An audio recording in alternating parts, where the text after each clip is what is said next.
It's got a Delkevic exhaust on it, so it sounds beautiful.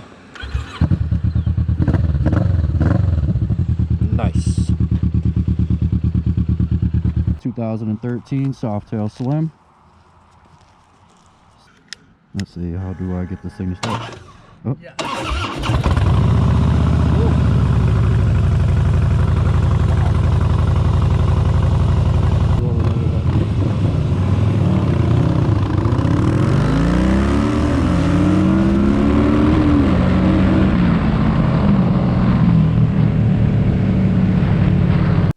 The Vulcan S is a much lighter, rev-happier motorcycle.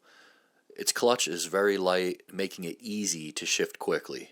I'll admit I was really on my game with the Vulcan S, but generally speaking, this motorcycle is very easy to go quick on.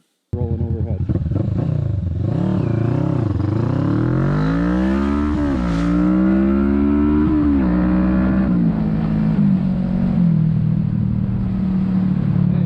The Softail Slim with the 107 twin cam makes more horsepower and way more torque than the Vulcan S, but it's a much heavier motorcycle.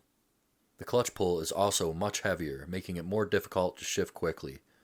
And I will say the forward controls are less than optimal for drag racing.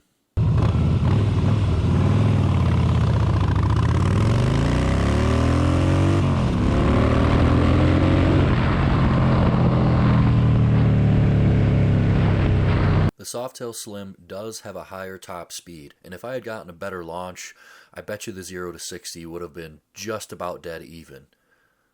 However, there's no doubt that the Vulcan S is as quick, if not quicker, than the Softail from 0 to 60.